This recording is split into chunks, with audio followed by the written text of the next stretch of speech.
નમસ્કાર, news city ગુજરાતીમાં આપનું સ્વાગત છે અને આપની સાથે હું છું મિત્તલ ખાણીયા। મહત્વના સમાચારો પર નજર કરીએ તો રાજકોટ આગકાંડ મામલે સરકારનું એક્શન, જેમાં રાજ્યભરમાં ગેરકાયદે ગેમ ઝોન સામે લાલા કરી છે સરકારે। ગેરકાયદે ગેમ ઝોન માલિકો સામે ફરિયાદ કરવા માટે આદેશ આપ્યો છે। મુખ્યમંત્રી ભૂપેન્દ્ર પટેલના માર્ગદર્શન હેઠળ ગૃહ રાજ્યમંત્રી હર્ષ સંઘવીની અધ્યક્ષતામાં યોજાયેલી બેઠકમાં સૂચના અપાઈ છે।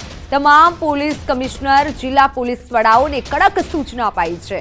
આગ દુર્ઘટનાની ગંભીરતાને ધ્યાનમાં રાખી સીએમના માર્ગદર્શન હેઠળ હર્ષ સંઘવીની અધ્યક્ષતામાં ડીજીપી સહિત ઉચ્ચ પોલીસ અધિકારીઓ અને ગૃહ વિભાગના અધિકારીઓશ્રીઓ સાથે બેઠક યોજાઈ હતી। આ પ્રકારની દુર્ઘટનાનું ભવિષ્યમાં ક્યારેય પણ પુનરાવર્તન ન થાય તેની તકેદારીના ભાગરૂપે રાજ્યભરમાં આ પ્રકારની જગ્યાઓ પર ખાસ ચેકિંગ કરવા માટે અસરકારક પગલાં લેવા માટે સૂચના અપાઈ છે, જેમાં ગેરકાયદે ચાલતા ગેમ ઝોનમાં ચેકિંગ કરવા, ગેમ ઝોનનું ફાયર એનઓસી ન હોય તો લાયસન્સ મેળવવું ન હોય, એટલે કે લાયસન્સ ન મેળવ્યું હોય, નિયમ અનુસાર કાર્યવાહી કરેલી ન હોય તો માલિકો વિરુદ્ધ એફઆઈઆર દાખલ કરવા માટે આદેશ કરાયો છે। ઓનલાઈન પર સંવાદદાતા નવીન ઝા જોડાઈ ચૂક્યા છે। નવીન, કયા પ્રકારના આદેશ આપવામાં આવ્યા છે, કેવા નિયમો? મિત્તલ, ગઈકાલે ગૃહ રાજ્યમંત્રી અને ડીજીપી અને અન્ય પોલીસ અધિકારીઓની એક મીટિંગ યોજાઈ હતી। તે મીટિંગમાં નક્કી કરવામાં આવ્યું છે કે રાજ્યની અંદર જેટલી પણ ગેમ ઝોન છે જ્યાં નિયમનું પાલન થતું નથી, એટલે કે થયું નથી, એનઓસી હોય કે અન્ય કોઈ પરમિશન હોય, પોલીસ પરમિશન હોય, કોઈ પણ પ્રકારની ત્રુટિ દેખાય તો તેમની સામે તાત્કાલિક ગુનો દાખલ કરવાનો આદેશ આપવામાં આવ્યો છે। જેના અનુસંધાને સુરતમાં 4 થી 5, અમદાવાદમાં આનંદનગર, નિકોલ, સોલા, આમાં 2, કુલ 4 ફરિયાદ ગઈકાલે રાતોરાત દાખલ કરવામાં આવી છે કે જેમના ગેમિંગ ઝોનમાં જેમની પાસે નિયમનો અભાવ હતો અને કોઈ પ્રકારે લાયસન્સ લેવામાં આવ્યું નહોતું। જોકે આ નિયમ અને આ જે આદેશ છે ખૂબ જ સરસ કહી શકાય, પરંતુ રાજકોટની ઘટના બાદ આ પ્રકારની જે કાર્યવાહી છે તે કેટલી યોગ્ય? કારણ કે આ ઘટના, આ જે આખી વસ્તુ છે તે પહેલાથી નક્કી થવી જોઈએ અને કોઈ પ્રકારની ગેમ ઝોનિંગ અથવા કોઈ અન્ય જગ્યા લાયસન્સ ના હોય તો ફરિયાદ થવી જોઈએ, પરંતુ રાજકોટની ઘટના બાદ આ નિર્ણય ક્યાંક ને ક્યાંક સવાલ ઉભો કરે છે। પરંતુ અત્યારે તો રાજ્યભરમાં ફરિયાદ દાખલ કરવાની કામગીરી જે છે તે કરવામાં આવી રહી છે। બિલકુલ બિલકુલ નવીન, આભાર માહિતી બદલ। નિયમ મુજબ કાર્યવાહી નહીં હોય તો માલિકો સામે એફઆઈઆર દાખલ થશે। વાત અમદાવાદની। અમદાવાદમાં ગેરકાયદે ગેમ ઝોન પર કડક પગલાં લેવામાં આવી રહ્યા છે। ગેરકાયદે ગેમ ઝોન મામલે માલિકો સામે 4 ફરિયાદ નોંધાઈ છે। સોલા, આનંદનગર, નિકોલ પોલીસે 4 સામે ફરિયાદ નોંધી છે। ગેરકાયદે ગેમ ઝોનના માલિકો સામે ફરિયાદ નોંધાઈ છે। અમદાવાદ મનપાના રિપોર્ટ બાદ પોલીસનું એક્શન, જેમાં ગોતામાં 2 ગેમ ઝોન, નિકોલ પ્લેટિનિયમ પ્લાઝામાં 1 game zone, Anandnagar Jodhpur road પર આવેલા એક ગેમ ઝોનનો સમાવેશ થાય છે, જેમાં ગેમ ઝોનમાં ફાયર એનઓસી, પોલીસ પરવાનગી તથા સ્ટ્રક્ચરનો અભાવ હોવાનું તપાસ કમિટીના રિપોર્ટમાં સામે આવ્યું છે।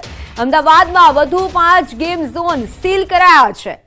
અગાઉ શહેરમાં 6 એકમ સીલ કરાયા હતા અને અત્યાર સુધીમાં અમદાવાદમાં 42 ગેમ ઝોનને ચેક કરાયા છે। અત્યાર સુધી શહેરમાં કુલ 11 ગેમ ઝોન સીલ કરાયા છે। નવી ગાઈડલાઈન ન આવે ત્યાં સુધી ગેમ ઝોન બંધ રહેશે। ફનગીટો ગોતા ખાવેલ ગેમ ઝોન કે જેને સીલ મરાયું છે।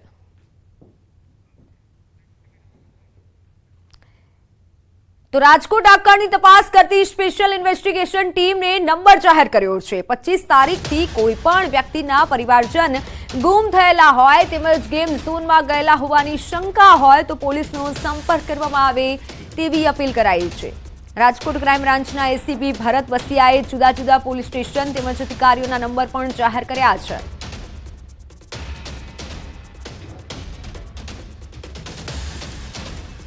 ફાયર સેફટીને લઈને જામનગરમાં પણ તંત્રની બેદરકારી સામે આવી છે, જેને લઈને ન્યૂઝ સિટી ગુજરાતીના અહેવાલની અસર જોવા મળી।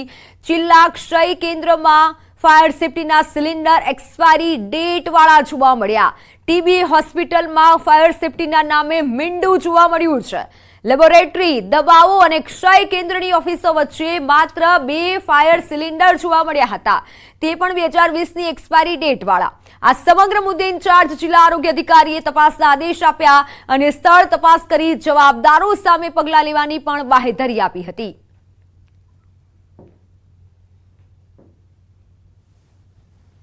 જામનગરની સરકારી કચેરીઓમાં જે ફાયર સેફ્ટીના સાધનો લગાવવામાં આવ્યા છે તેનું ન્યૂઝ 18 દ્વારા રિયાલિટી ચેક કરવામાં આવ્યું, ત્યારે જામનગરની મુખ્ય ટીબી હોસ્પિટલ કે જિલ્લા ક્ષય કેન્દ્ર તરીકે ઓળખાય છે તેમાં અનેક ક્ષતિઓ સામે આવી. 2 સિલિન્ડર જે રાખવામાં આવ્યા હતા ફાયર સેફ્ટીના તેમાં પણ એક્સપાયરી ડેટ લખેલી નહોતી. 2020ના મેન્યુફેક્ચરવાળા 2 જે સિલિન્ડર સામે આવ્યા છે, ત્યારે આપણી સાથે મુખ્ય જિલ્લા આરોગ્ય અધિકારી જે ઇન્ચાર્જ છે એ છે. મેડમ, શું કહેશો? જિલ્લા ક્ષય કેન્દ્રની અંદર 2 સિલિન્ડર જ હતા ફાયર સેફ્ટીના, એમાં પણ 2020નું મેન્યુફેક્ચરિંગ ડેટ હતી, એક્સપાયરી ડેટ નહોતી. આ અંગે શું પગલાં લેવામાં આવશે, શું કહેશો? તમે સારી વસ્તુ અમારે ધ્યાને દોરે એ બદલ તમારો ખૂબ ખૂબ આભાર. પણ જે તમે વસ્તુ મારા ધ્યાને દોર્યા છે એ બાબતે મારું એટલું જ કહેવાનું છે કે પહેલાં અમારે સ્થાનિક મુલાકાત લઈ અને ત્યાં શું પરિસ્થિતિ છે અને ક્યારે મેન્યુફેક્ચરિંગ છે, એક્સપાયરીનું શું છે, બધી ડોક્યુમેન્ટ્સ એવિડન્સ સાથે આપણે પહેલાં તહકીકાત કરી અને પાછી નિર્ણય લેવાશે અને જે પણ એમાં કર્મચારી કે અધિકારી જવાબદાર છે એના પર પગલાં પણ લેવામાં આવશે. એટલે ખાસ કરીને જે પ્રકારે ટીબી હોસ્પિટલની વાત હોય, અહીંયા અનેક જિલ્લાના દર્દીઓના સેમ્પલ પણ આવતા હોય છે. અગાઉ અહીં આગ પણ લાગી ચૂકી છે, છતાં પણ આ પ્રકારની બેદરકારી કરે. 2020નું મેન્યુફેક્ચરિંગના અત્યારે સિલિન્ડર પડ્યા છે, તો કેવા પ્રકારના પગલાં લેવાશે? જે સરકારી નિયમ પ્રમાણે જે પણ પગલાં લેવામાં આવતા હોય એ પ્રમાણે પગલાં લેવામાં આવશે. પણ પહેલાં આપણે તો સ્થાનિક મુલાકાત લઈને ડોક્યુમેન્ટરી એવિડન્સ અને બોટલની ચકાસણી કરી અને જે જવાબદાર હશે એના ઉપર આપણે કાર્યવાહી કરવામાં આવશે. તો આ હતા ઇન્ચાર્જ CDHO કે જેમનું કહેવું છે જવાબદારો સામે પગલાં લેવામાં આવશે. ન્યૂઝ 18એ જે અહેવાલ પ્રસારિત કર્યો તેને લઈને તેની જે આ સજાગતા છે તેને આવકારી છે અને જવાબદારો સામે પગલાં લેવાશે તેવો પણ તેમને બાંહેધરી આપી છે. કેમેરામેન મનસુખ રામુલિયાની સાથે કિંજલ કારસરિયા, ન્યૂઝ 18 ગુજરાતી, જામનગર.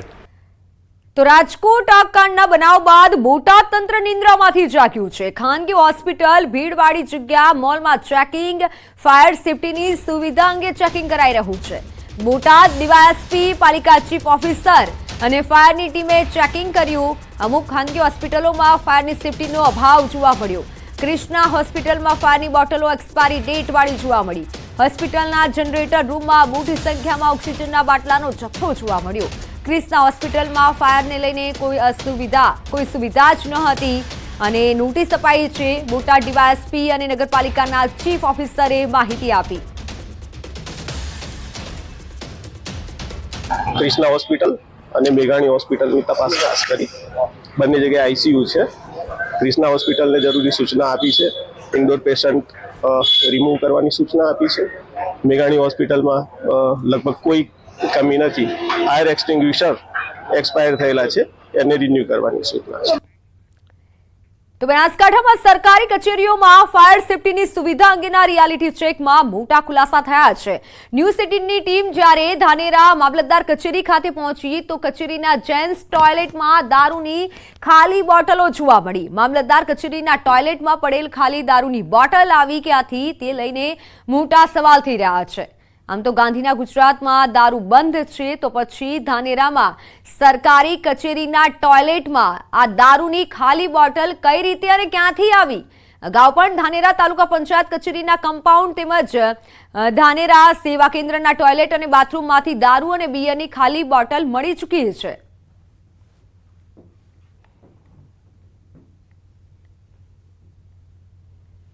અત્યારે અમે રિયાલિટી ચેક કરવા માટે નીકળ્યા છીએ ધાનેરા મામલતદાર કચેરી અને SDM કચેરીની અંદર. આપણે પાછળના દ્રશ્યો બતાવીશ કે અત્યારે કાળઝાળ ગરમી પડી રહી છે અને ગરમીની અંદર આપ જોઈ શકો છો કે અહીંયા જે કુલર લગાવેલું છે તે કુલર અત્યારે બંધ હાલતમાં જોવા મળી રહ્યું છે. આ ધાનેરા મામલતદાર કચેરીના દ્રશ્યો છે. જો અહીંયા મોટી સંખ્યામાં અરજદારો આવતા હોય છે, હવે તેમને પાણી પીવું હોય તો ક્યાં જાય તે મોટો સવાલ છે. અત્યારે કુલર બંધ હોવાથી ટેમ્પરરી જે છે તે બહારથી બોટલો મંગાવવામાં આવી રહી છે, પરંતુ આ કુલરને રિપેરિંગ કરવામાં નથી આવતું. છેલ્લા 2 વર્ષથી આ કુલર બંધ હોવાનું અત્યારે સૂત્રો પાસેથી જાણવા મળ્યું છે. બીજા આપણે દ્રશ્યો બતાવીશ કે આ જે મામલતદાર કચેરીની જે જેન્ટ્સ ટોયલેટ છે એવું ટોયલેટના આપણે દ્રશ્યો બતાવીશ કે જેન્ટ્સ જે ટોયલેટ છે તેમાં અત્યારે શું પડ્યું છે. આપ જોઈને ચોંકી ઉઠશો. અત્યારે અમે જોઈને પણ ચોંકી ઉઠ્યા છીએ. આ જેન્ટ્સ ટોયલેટ છે અને જેન્ટ્સ ટોયલેટની જે બારી છે તે બારીની અંદર એક દારૂની ખાલી બોટલ પડી છે. ત્યારે સૌથી મોટો સવાલ એ ઊભો થાય છે કે આ મામલતદાર કચેરીના જે ટોયલેટની અંદર દારૂની ખાલી બોટલ ક્યાંથી આવી તે સૌથી મોટો સવાલ છે.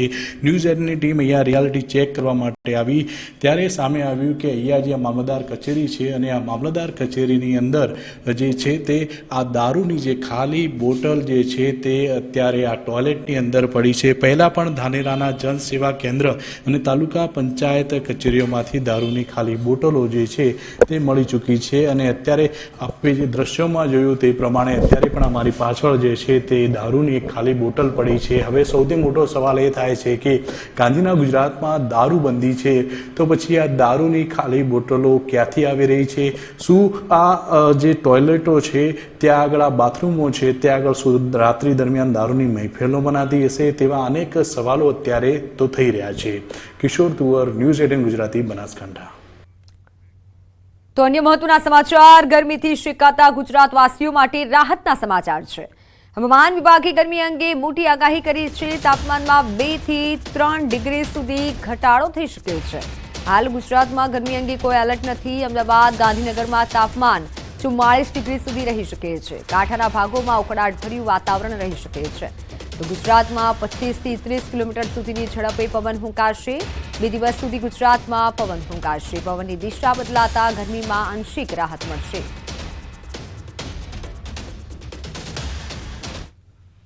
गुजरात के इनलैंड रीजन के लिए स्ट्रॉन्ग सरफेस विंड प्रिवेल करेगी और जिसकी स्पीड होगी 25 से 30 किलोमीटर पर आवर. और कोस्टल एरिया गुजरात और सौराष्ट्र रीजन की बात करेंगे तो उससे आज और कल के लिए उस एरिया में हॉट एंड ह्यूमिड कंडीशन बनी रहेगी. मैक्सिमम टेम्परेचर 2 से 3 डिग्री सेल्सियस का ग्रेजुअल फॉल होगा. और विंड की डायरेक्शन की बात करेंगे तो लैंड रीजन पे गुजरात के लैंड रीजन पे जो विंड प्रिवेल करेगी वो westerly to south westerly wind prevail करेगी. 4 દિવસ સુધી માછીમારોને દરિયો ન ખેડવા તાકીદ કરવામાં આવી છે. દરિયામાં પવનની ગતિ તેજ હશે. આ વખતના ચોમાસા અંગે હવામાન વિભાગનું અનુમાન. આ વર્ષે દેશમાં 106% વરસાદ થવાની શક્યતા છે. ગુજરાતમાં પણ આ વખતે સામાન્ય કરતાં વધુ વરસાદ થશે. ओपन सी में नॉर्थ ईस्ट अरेबियन सी में फिशरमैन की वार्निंग दी गई है जिसमें विंड की स्पीड होगी 45 से 55 किलोमीटर पर आवर और गस्टिंग विंड होगी 65 किलोमीटर पर आवर. गुजरात पूरे कंट्री के लिए एज ए होल 106% दिया गया है. इसका मतलब है कि एबव नॉर्मल रेनफॉल होगा और गुजरात रीजन के लिए भी एबव नॉर्मल रेनफॉल होगा. કાળઝાળ ગરમીમાં મહેસાણામાં પાનના ગલે અચાનક જ યુવક ઢળી પડ્યો. છેલ્લા 10 દિવસથી સૂર્ય દેવતાએ પોતાનો પ્રકોપ બતાવતા સમગ્ર ગુજરાત રાજ્યમાં વસતા લોકો ત્રાહિમામ પોકારી ઉઠ્યા છે. એટલી હદે ગરમી પડી રહી છે કે છેલ્લા કેટલાક વર્ષોના રેકોર્ડ આ ગરમીએ તોડી નાખ્યા છે. ત્યારે કેટલાક લોકોને માથે ગરમી ચડી જતા મોતને ભેટ્યા તો કેટલાક લોકો હોસ્પિટલમાં દાખલ થવાનો વારો આવ્યો. ત્યારે કડી શહેરમાં પાન પાર્લરની દુકાને એક યુવાનને ગરમી લાગી જતા યુવાન ઢળી પડ્યો હતો. દ્રશ્યમાં જોઈ શકાય છે કે એક પરપ્રાંતીય યુવક પોતાનું બાઇક લઈને આવે છે અને દુકાનદાર પાસે પાણીની બોટલ માંગે છે. જ્યાં દુકાનદાર પાણીની બોટલ યુવકને આપવા જાય છે ત્યારે જ યુવક અચાનક બેભાન થઈને જમીન પર પટકાય છે. સદનસીબે તેને કોઈ ઈજા થઈ ન હતી. દુકાન ચાલકના મતે યુવાને પાણીની બોટલ માંગી હતી ત્યારે યુવક અચાનક જ બેભાન થઈને જમીન પર પટકાયો હતો. પટકાતાની સાથે જ આસપાસના લોકો દોડી આવ્યા હતા તેમજ તેના ઉપર પાણી છાંટતા તે હોશમાં આવ્યો હતો. 15 થી 20 મિનિટ બાદ તેની તબિયત ઠીક થઈ જતા તે પોતે નીકળી ગયો હતો. તો હાલ સમાચારોમાં સમય થયો છે વિરામનો.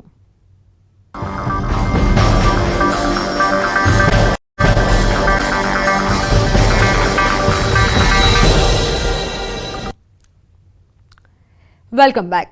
ગાંધીનગરમાં સામે આવ્યું છે નકલી ભરતી કૌભાંડ. હવે ગુજરાતમાં નકલી ભરતી કૌભાંડ પણ સામે આવ્યું છે. સરકારી નોકરીના બહાને 60 લાખનું ફૂલેકું ફેરવ્યું. નોકરી અપાવવાના બહાને છેતરપિંડીની ફરિયાદ નોંધાઈ છે. આઈએએસ સાથે ઓળખ હોવાનું કહી છેતરપિંડી કરી પેપરમાં નકલી જાહેરાત બતાવી છેતરપિંડી આચરી. સેક્ટર 7 પોલીસ મથકે છેતરપિંડીની ફરિયાદ નોંધાઈ છે. વિનોદ પટેલ અને નકલી આઈએએસ સામે ફરિયાદ નોંધાઈ છે. ઉદ્યોગ નિગમ સેવા વર્ગ 3માં નોકરીની વાત કરી હતી. ગુજરાત ઉદ્યોગ નિગમ નામની સંસ્થામાં નોકરીની લાલચ આપી હતી. અસલી પરીક્ષા લઈ નકલી ઓર્ડર આપ્યા હતા. નોકરીની લાલચ આપી પૈસા પડાવ્યાનો આરોપ છે.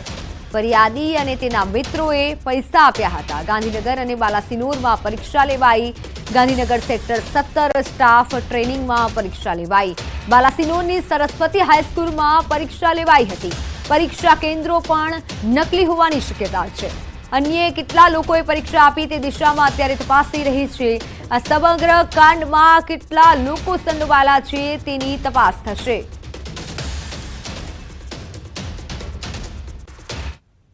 હરેશભાઈની ફરિયાદ મુજબ એક વિનોદ પટેલ નામના વ્યક્તિ સાથે અમને પરિચય થયેલો હતો અને આ વ્યક્તિએ અમને ગુજરાત ઉદ્યોગ નિગમ એકમ નામની કોઈ સંસ્થા છે અને તેમાં ફરિયાદીને અને ફરિયાદીના મિત્રોને નોકરી અપાવવાના બહાને એમની પાસેથી પૈસા લઈ છેતરપિંડી કર્યાની ફરિયાદ છે. આ બાબતે ફરિયાદ મુજબ આરોપીએ ફરિયાદીને અને એના મિત્રોને જાહેરાત છે તમને નોકરી મળશે એવી લાલચ આપી એમની પરીક્ષા લઈ કોઈ ડુપ્લિકેટ માણસ સાથે ખોટી ઓળખાણ આપી એમની સાથે પરિચય કરાવી અને એમની પાસેથી પૈસા પડાવી દીધેલ છે. આ બાબતે ગુનો દાખલ કરી પોલીસે આગળની કાર્યવાહી હાથ ધરેલ છે.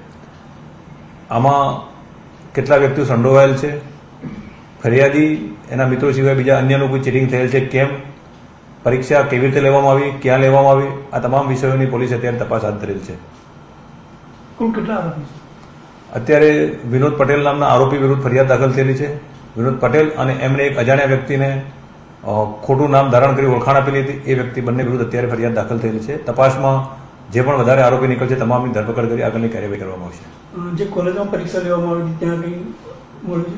પ્રાથમિક ફરિયાદ દાખલ થઈ છે તેમાં 2 જગ્યાએ પરીક્ષા લેવાનું, એક બાલાસિનોર અને એક ગાંધીનગર 2 જગ્યાએ પરીક્ષા લેવાની એવું ફરિયાદી જણાવે છે. આ તમામ જગ્યાએ તપાસ કરવામાં આવશે. પરીક્ષા કોણે લીધી હતી, બીજા કેટલા જણ સાથે છેતરપિંડી થઈ, કેવી રીતે હોલ ભાડે રાખ્યા, આ તમામ વિગતોની તપાસ કરી આગળની કાર્યવાહી કરવામાં આવશે. ઓનલાઈન પર સંવાદદાતા પ્રણવ જોડાઈ ચૂક્યા છે. પ્રણવ, ફરી એકવાર નકલી જે રીતે પરીક્ષા આપવાનું સમગ્ર કૌભાંડ છે જે સામે આવ્યું છે, અત્યાર સુધી કોની ધરપકડ થઈ છે, કઈ દિશામાં કાર્યવાહી? ચોક્કસ છે, માની શકાય અત્યાર સુધી ગુજરાતની અંદર પેપર ફૂટતા હતા, એ ઘટનાઓ સામે આવતી હતી, પરંતુ હવે એક નવો જ કેમિયો છે તે અપનાવવામાં આવ્યો છે. નકલી ભરતી કૌભાંડ. પરીક્ષા પણ લેવાઈ ગઈ પરંતુ ઓર્ડર ના આવ્યો ત્યારે ભાંડો ફૂટ્યો કે આ સમગ્ર કૌભાંડ છે નકલી છે. ગાંધીનગરના સેક્ટર 7માં પોલીસના ફરિયાદ નોંધાઈ છે. તેની અંદર એ સ્પષ્ટ થયું છે કે કોઈ એક અજાણ્યા વ્યક્તિ દ્વારા, એમાં પણ જે ફરિયાદીમાં જે આરોપીનું નામ ઉલ્લેખ કરવામાં આવ્યો છે તે વિનોદ પટેલ છે, જે વ્યવસાય પત્રકાર કહેવામાં આવી રહ્યું છે, અને એ જ રીતે જે નકલી આઈએસ એટલે ઉચ્ચ અધિકારીનું નામ પણ અહીં આવી રહ્યું છે. પોલીસે જે ફરિયાદ નોંધી છે તેની અંદર કથિત રીતે જે કહી શકાય કે આઈએસ અધિકારી છે તે પ્રકારની વાત પણ અહીં આવી રહી છે. ઉદ્યોગ નિગમ સેવા વર્ગ 3ની આ નોકરીને લઈને કૌભાંડ કરવામાં આવ્યું છે. હાલ પોલીસ દ્વારા તપાસ હાથ ધરાઈ છે. હજુ કોઈ વ્યક્તિની ધરપકડ નથી કરવામાં આવી, પરંતુ પોલીસ એ તપાસ હાથ ધરી રહી છે કે આ જે કૌભાંડ ક્યાં થયું હતું, તેની પાસે કોણ કોણ જવાબદાર છે. બિલકુલ પ્રણવ, આભાર માહિતી બદલ.